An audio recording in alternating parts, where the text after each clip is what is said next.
দেখো আমরা একটা সূত্রগুলো যদি সামারি করি, মোলারিটি সূত্র কি পেলাম? মোলারিটি এস সমান ডাব্লিউ গুণন 1000 বাই এম গুণন V. Normality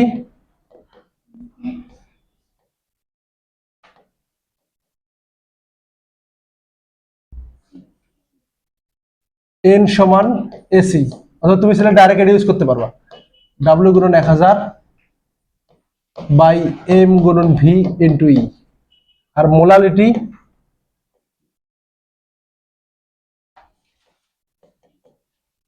S equal to W গুণন 1000 বাই এম গুণন ডাব্লিউ প্রাইম। এই সূত্রগুলো সবাই আমরা শিখলাম। এখন ম্যাথ সলভ করি আমরা।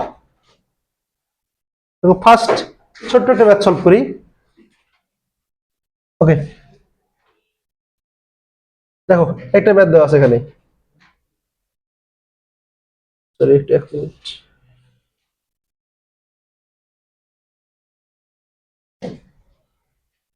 দেখো ম্যাথটা দেখো সবাই।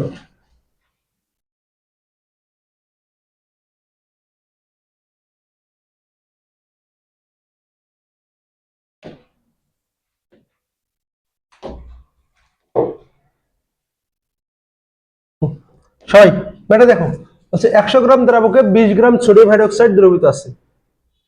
এই দ্রবণের মোলালিটি কত? মোলালিটি চাইছে কি বলতো? মোলালিটি। তাহলে আমাদের সূত্র কি জানি মোলালিটির? এস সমান ডাব্লিউ গুণন 1000 বাই এম গুণন ভি, সবাই জানি আমরা, রাইট? তাহলে ডাব্লিউর মান কত বলতো? 20 ইন্টু, ও আচ্ছা ডাব্লিউ, সরি সরি, আচ্ছা ডাব্লিউ প্রাইম, এটাই ডাব্লিউ প্রাইম, বাই এম এর মান কত? সোডিয়াম হাইড্রোক্সাইড, সোডিয়াম হাইড্রোক্সাইডের ভর কত? 40। আর ডাব্লিউ প্রাইম হচ্ছে দ্রাবকের ভর, দ্রাবকের ভর কতটুকু দেওয়া আছে? 100। তাহলে তুমি এটা দেখো কত আসে, তাহলে 20/4, 5 বললাম নাকি? দেখো তো 5 মোলালিটি। তুমি বুঝছো? মোলারিটি তো এমনিও পারো, মোলারিটি গুলো আপনি সলভ করবা। বোঝা গেছে কি? বুঝো নাই? হ্যাঁ, তাহলে মোলারিটির বাদ দিলে আমরা সলভ করবো, শুধু ডাব্লিউ প্রাইমের মানটা চেঞ্জ করবো।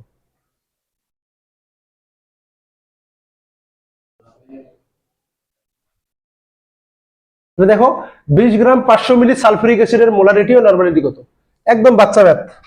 তাহলে আগে মোলারিটি বের করে ফেলো। এস সমান ডাব্লিউ গুণন 1000 বাই এম ইন্টু ভি। ডাব্লিউর মান 20 ইন্টু 1000। এম এর মান কত? সালফুরিক অ্যাসিড 98, ভির মান 500। এই কত আসে বলো? যদি নরমালি ক্যালকুলেশন করো, এটা কাটা 2, 40/98 কত আসে? 40/98 ক্যালকুলেট চাবো কেউ? 0.41 মোলার, ঠিক আছে?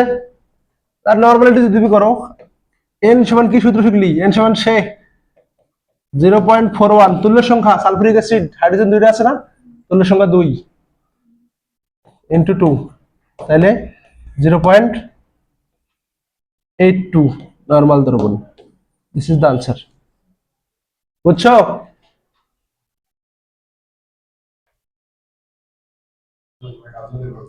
হ্যাঁ, ডাব্লিউ বের করতে হবে। 450 মিলি 0.5 নরমালিটি দ্রবণের ফসফরিক অ্যাসিডের পরিমাণ বের করো। তাহলে আমাদের বের করতে হবে কি? ডাব্লিউ না? ডাব্লিউ বের করবো। তাহলে এটা কি ঘনমাত্রা আছে, কোন এককে বলতো? নরমাল। তাহলে আমরা তো শিখলাম এখানে এন সমান এসি, আগে এসটা বের করো। এস সমান এন বাই ই। এন এর মান কত? 0.5। ফসফরিক অ্যাসিডের তুল্য সংখ্যা কত? 3। ক্যালকুলেট করব কত আসে? 0.167। এটা কি পাইলাম আমরা? মোলার। তাহলে এস সমান আমরা কি জানি? W into 1000 divided by M into V. এখান থেকে আমরা খুব সহজেই ডাব্লিউ বের করতে পারি। W equal to S M V by 1000। S এর মান 0.167। আণবিক ভর কত ফসফরিক অ্যাসিডের? 4 64 67 আর 31 98 ডিভাইডেড বাই, সরি ভি আছে কত? 480 ভাগ 1000 কত আসে? ক্যালকুলেটর চাপো। W ইকুয়াল 7.85 গ্রাম। বুঝছো সবাই? এই বুঝছো মাহমুদ? বুঝছো মেজবা? তাহলে আমাদের দেওয়া আছে নরমাল দ্রবণ, তাহলে আমরা নরমালিটি সমান জানি n সমান মোলারিটি তুল্যের সংখ্যা, n সমান এসি, এখান থেকে এস বের করলাম, আর এস সমান আমরা সূত্র জানি, এখান থেকে ডাব্লিউ বের করলাম।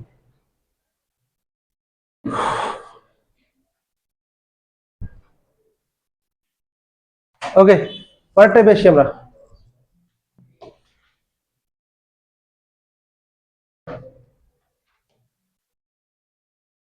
দেখো এই আরেকটা ম্যাথ আছে, সুন্দর একটা ম্যাথ, অনেকে ভুল করবে এই টাইপের ম্যাথটা। দেখো কোশ্চেনটা কি বলছে, যে 500 গ্রাম দ্রবণে 54 গ্রাম সোডিয়াম হাইড্রোক্সাইড দ্রবীভূত আছে, এই দ্রবণের মোলালিটি কত? 500 গ্রাম দ্রবণে 54 গ্রাম সোডিয়াম হাইড্রোক্সাইড আছে, চাইছে কি মোলারিটি না মোলালিটি? মোলালিটি বের করতে পারবে না? কেমনে করবো বলো, আমরা কেমনে সলভ করবো এটা? মোলারিটি সূত্র যা জানি আমরা, এস সমান W into 1000 divided by M into W prime. তাহলে ডাব্লিউর মান কত বলো, সাইড নোট দাও। ডাব্লিউর মান কত? 54 গ্রাম, 54 ইন্টু 1000। সোডিয়াম হাইড্রোক্সাইডের আণবিক ভর কত? 40 ইন্টু ডাব্লিউ প্রাইমের মান কত? তাহলে এই দেখো এই জায়গায় ভুলটা করবো অনেকেই, এটা কার পরিমাণ বলতো? কিন্তু আমরা ডাব্লিউ প্রাইমের পরিমাণ কি জানি? দ্রাবকের পরিমাণ। তাই আমরা তো সবাই জানি দ্রবণ ইকুয়াল দ্রব্য প্লাস দ্রাবক। তাহলে দ্রবণ আছে 500, দ্রব্য তার মধ্যে আছে 54, প্লাস দ্রাবক হচ্ছে ডাব্লিউ প্রাইম। তাহলে ডাব্লিউ প্রাইম কত আসতেছে? 446। তাহলে বসায় দাও, ওটা 446। এখানে আবেগে অনেকে আবার 500 গ্রাম দিয়ে করবে, এটা করা যাবে না। কত আসে বলো? 3.03 মোলালিটি। বুঝছো? ভুল করিও না।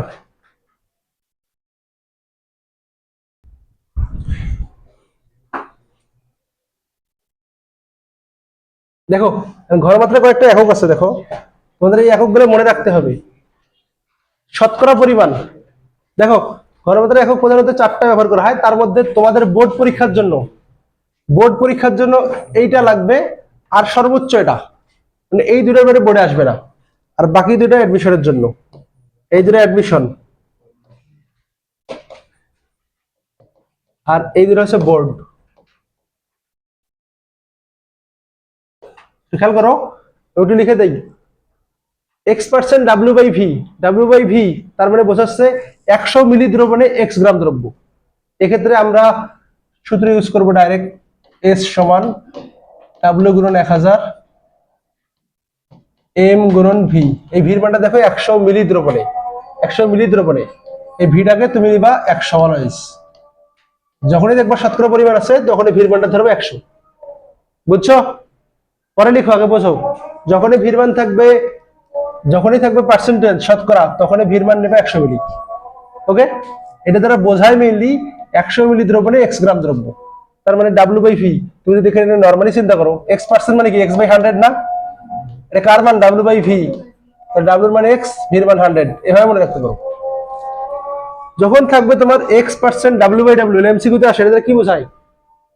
x% W/W যখনই থাকবে তখনই তুমি সূত্র কি ইউজ করবে, দেখো S সমান W গুণন 1000 M গুণন V। এক্ষেত্রে আমাদের একটা রো গুণ করতে হবে, ঘনত্ব। কার ঘনত্ব? এটা দ্রবণ, কালার দিয়ে হাইলাইট করে দিয়েছি, আচ্ছা দ্রবণের ঘনত্ব। সূত্রগুলো মনে রাখতে হবে। যখনই W/V থাকবে নরমালি ম্যাথ করবা, ভির মান ধরবা 100, আর যখন এই W/W থাকবে তখনও ভির মান তুমি 100ই ধরবা, ভির মান 100ই ধরবা, আর রো দ্রবণের ঘনত্ব দ্বারা গুণ করে দিবা। বুঝছো? মনে থাকবে? পরেরটা দেখো, বুঝতে পারবা। যখন তোমার V/V থাকবে, V/V, তখনও তোমার সূত্র একটাই, WS সমান W গুণন 1000 বাই M গুণন V। তখন রো দ্বারা গুণ করতে হবে, কার রো? দ্রব্যের। দ্রব্যের ঘনত্ব দ্বারা গুণ করতে হবে। এটা চিন্তা করবা তুমি এখানে কি বাই কি আছে তার উপর। আর যদি থাকে ভি বাই ডাব্লিউ, তখন সূত্রটা হবে এস সমান W into 1000 M into V into তখন রো দ্রব্যরও গুণ হবে ইন্টু রো দ্রবণেরও গুণ হবে। এবং রো কোন এককে থাকবে এটাও বলে দেই, রো থাকবে গ্রাম পার সিসি বা গ্রাম পার মিলি বা গ্রাম পার সেন্টিমিটার কিউব, এই এককে বসাইতে হবে। আমি আবার বলি, দেখো যখন আমাদের নর্মালি শতকরা পরিমাণ থাকবে, শতকরার ক্ষেত্রে খেয়াল রাখতে হবে কি বাই কি দেওয়া আছে। যদি কিছু দেওয়া নাও থাকে তাহলে আমরা এটা ধরবো, যদি শুধু বলা থাকে x% তাও এটা ধরবো, বুঝছো? আর যদি বলা থাকে তো ভালোই, ডাব্লিউ বাই ভি বলা থাকলে ভির মানটা 100 ধরে ম্যাথ করবো। যদি ডাব্লিউ বাই ডাব্লিউ বলা থাকলে আমরা ভির মান 100ই ধরবো, কিন্তু রো দ্রবণ দ্বারা দ্রবণের ঘনত্ব দ্বারা গুণ করব। যদি ভি বাই ভি বলা থাকে আমরা ভির মান 100ই ধরবো, কিন্তু দ্রব্যের ঘনত্ব দ্বারা গুণ করতে হবে। আর যদি ভি বাই ডাব্লিউ থাকে তাহলে আমরা দ্রবণের ঘনত্ব এবং দ্রব্যের ঘনত্ব দুটো দ্বারাই গুণ করতে হবে, ভির মান 100ই থাকবে। ঠিক আছে, এতটুকু মনে রাখতে হবে, সূত্রগুলো লিখে নাও, এটা লাগবে পরীক্ষার জন্য। প্রথম যেটা বোর্ড, দ্বিতীয় যেটা অ্যাডমিশন।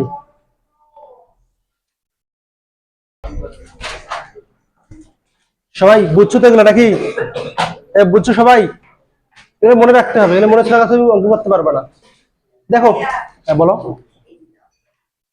শেষ করছি জানো এসি, আরে ঠান্ডা ঠান্ডা লেগে গেছে, ঠান্ডার পিছনে বসবা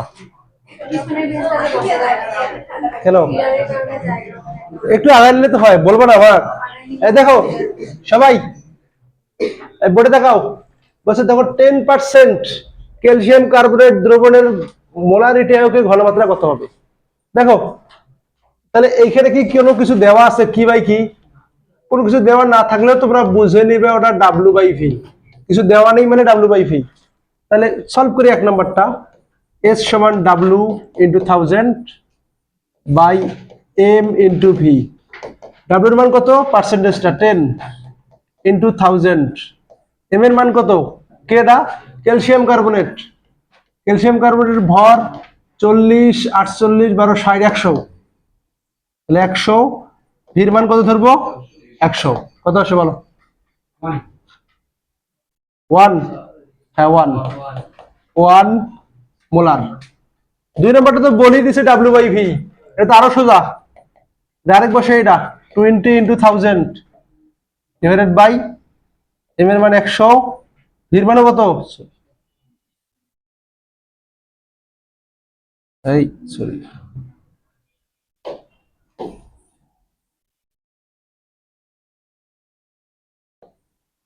ভির মানে 100, কত আসে? 2 মোলার। 3 নম্বরটা দেখো, 3 নম্বরটা কি বলছে? ক্যালসিয়াম কার্বনেট দ্রবণের ঘনমাত্রা, সরি 10% ডাব্লিউ বাই ডাব্লিউ। যদি ডাব্লিউ বাই ডাব্লিউ থেকে সূত্র কি লিখে দিলাম বলো? ডাব্লিউ বাই ডাব্লিউ থাকলে দেখো রো দ্রবণের ঘনত্ব গুণ করতে হবে, বাকি সব সেম। তাহলে এটাই করো, এস সমান W into 1000 M into V into rho solution. ঠিক আছে, তাহলে ডাব্লিউর মান কত?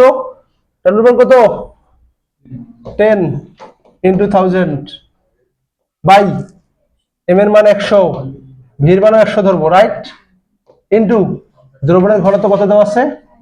1.53। কত আসে দেখো তো? 1.53 মোল পার লিটার। বুঝছো অঙ্কন কিভাবে করতে হবে? তোমরা যদি ভুলে যাও, শোনো, কোশ্চেনে রো দেওয়া থাকলে অলওয়েজ রো দ্বারা গুণ করে দিবা, শেষ। এত কিছু মনে রাখার টাইম নেই, রো দেওয়া থাকলে রো দ্বারা গুণ করে দিবা, ঝামেলা শেষ। বুঝছো?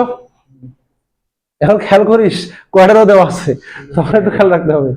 যদি একাধিক দেওয়া থাকে সেক্ষেত্রে একটু মনে রাখতে হবে।